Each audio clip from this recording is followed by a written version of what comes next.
بسم اللہ الرحمن الرحیم۔ السلام علیکم۔ آج میں بات کروں گی ناکامی کے بارے میں۔ کامیابی کے بارے میں تو ہر شخص آپ کو بات کرتا دکھائی دیتا ہے، مگر ناکام ہونے کے بارے میں کوئی بات نہیں کرتا۔ ناکام ہونے کے 4 بڑے فائدے میں آپ کے ساتھ شیئر کروں گی، مگر ویڈیو میں آگے بڑھنے سے پہلے میری آپ سب سے ریکویسٹ ہے کہ پلیز چینل کو سبسکرائب کرتے چلیں۔ ویسے تو ناکامی کا بنیادی فائدہ تو یہی ہے کہ ہمیں کچھ تجربہ حاصل ہو جاتا ہے، تبھی ہم اگلی کوشش مزید اچھی تیاری کے ساتھ کر سکتے ہیں۔ مگر آج میں آپ کو اس کے علاوہ وہ 4 بڑے فائدے بتاؤں گی جو کسی بھی ناکامی کے بعد حاصل ہوتے ہیں۔ میں جب بھی کسی نئے کام کو کرنے کی کوشش کرتی ہوں تو مجھے پہلی بار میں ناکام ہونا زیادہ پسند ہے۔ یقین کریں کہ یہ والا مائنڈ سیٹ میرا پہلے سے نہیں تھا۔ میں بھی ہمیشہ پہلی کوشش میں ہی کامیاب ہونا چاہتی تھی، مگر جب میں نے یہ سیکھا کہ ناکامی کے بعد ملنے والی کامیابی زیادہ فائدہ مند ثابت ہوتی ہے، تو میں نے اب پہلی یا دوسری کوشش میں ہی کامیابی کی امید کبھی نہیں رکھی۔ ہو سکتا ہے کہ آپ میرے اس نظریے سے متفق نہ ہوں، مگر یقین مانیں مجھے اس مائنڈ سیٹ نے زندگی میں بہت سکون عطا کیا ہوا ہے۔ کسی بھی کامیابی کی جلدی سے خود کو بے فکر کر دیا ہے، کیونکہ میں دنیا کی اس سچی اور کھری حقیقت کو بارہا آزما چکی ہوں کہ جس مقصد کے حصول کی ہم کوشش کرتے ہیں وہ اپنے مناسب وقت میں ہی حاصل ہوتی ہے، چاہے پہلی، 10ویں یا 100ویں کوشش کے بعد۔ ویسے تو ناکامی کا بنیادی فائدہ تو یہی ہے کہ ہمیں کچھ تجربہ حاصل ہو جاتا ہے، تبھی ہم اگلی کوشش مزید اچھی تیاری کے ساتھ کر سکتے ہیں۔ مگر آج میں آپ کو اس کے علاوہ وہ 4 بڑے فائدے بتاؤں گی جو کسی بھی ناکامی کے بعد حاصل ہوتے ہیں۔ چھپی ہوئی نئی صلاحیتوں کا ادراک، یہ وہ پہلا خاص فائدہ ہے جو صرف ناکامی کے بعد ہی عمدگی سے ہمیں حاصل ہوتا ہے۔ ایک ہی طرح کی لگی بندھی زندگی میں ہم خود کو بہت انڈر اسٹیمیٹ کر رہے ہوتے ہیں۔ ہمیں اچھے سے اپنے اندر موجود صلاحیتوں کا اندازہ تب ہوتا ہے جب ہم گر کر دوبارہ سنبھلتے اٹھنے کی کوشش کرتے ہیں۔ یاد رکھیں کہ اکثر ناکامیاں ہمیں اپنی قابلیت والے راستے پر گامزن کرنے کے لیے ہمارا مقدر بنتی ہیں۔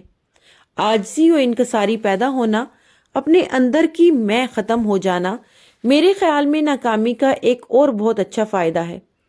جب اپنی انا کو کچلتے ہوئے بہت سارے سمجھوتے کرنے پڑتے ہوں تو بندہ سچا خوش اخلاق بنتا ہے۔ پھر صبر و تحمل، عجز و انکساری اور اچھے اخلاق والی شخصیت آگے ملنے والی کامیابی کا راستہ ہموار کرتی جاتی ہے۔ اپنوں میں پرائی کی پہچان، ناکامی کے بعد اپنے تعلقات پر نظر ثانی کرنے سے جو حاصل ہوتا ہے وہ کچھ ایسا ہی ہوتا ہے کہ اب کے تجدید وفا کا نہیں اماں جانا۔ زندگی کے سفر پر ہم اپنے اوپر تعلقات کا ڈھیر سارا بوجھ بلا وجہ ہی لادے ہوئے ہوتے ہیں۔ ناکامی میں لوگوں کے بدلتے رویے آپ کو زندگی کا بہت بڑا سبق سکھاتے ہیں کہ آپ کو سچا حوصلہ اور ساتھ دینے والی پوری دنیا نہیں بلکہ گنتی کے چند لوگ ہوتے ہیں۔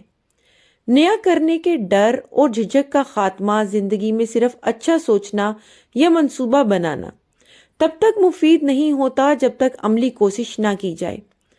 پہلا قدم اٹھانے کا ڈر اور لوگ کیا کہیں گے کا سوچ کر جھجکنا وغیرہ ہی ہماری زندگی میں ترقی کرنے سے ہمیں روکتا ہے۔ جب بندہ ناکام ہوتا ہے تو اگر وہ خود کی ہمت کو برقرار اور سوچ کو مثبت رکھے تو بندہ کچھ نیا کرنے سے ڈرتا بھی نہیں ہے اور اس کی لوگوں سے جھجک بھی ختم ہو جاتی ہے۔ ناکامی کے بعد ایک نئی بااعتماد شخصیت نئے راستے پر نئے سفر کا آغاز کرتی ہے۔ تو دوستو، یہ وہ 4 اہم فائدے ہیں جو ہمیں ناکامی کے بعد تب حاصل ہوتے ہیں جب ہم اپنی ناکامی کے اسباب پر غور و فکر کرتے ہیں۔ حرف آخر یہ کہ ضروری نہیں کہ صرف یہی 4 فائدے ہی حاصل ہوتے ہوں۔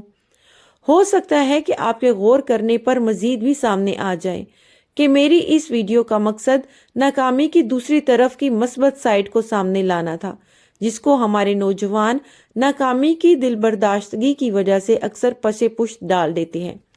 ورنہ جو لوگ کامیاب ہوتے ہیں آپ نے دیکھا ہی ہوگا کہ لوگ مکھیوں کی طرح ان کے ارد گرد جمع ہو جاتے ہیں، جبکہ ایک غریب پسماندہ گرے ہوئے شخص کو کوئی آگے بڑھ کر نہیں اٹھاتا۔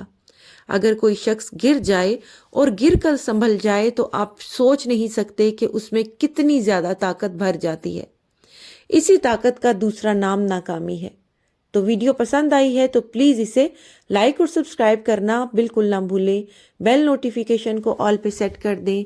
میری دعا ہے اللہ تعالیٰ آپ سب کو زندگی میں کامیابی اور کامرانی سے نوازے، جہاں رہیں خوش رہیں، آباد رہیں۔ خدا حافظ۔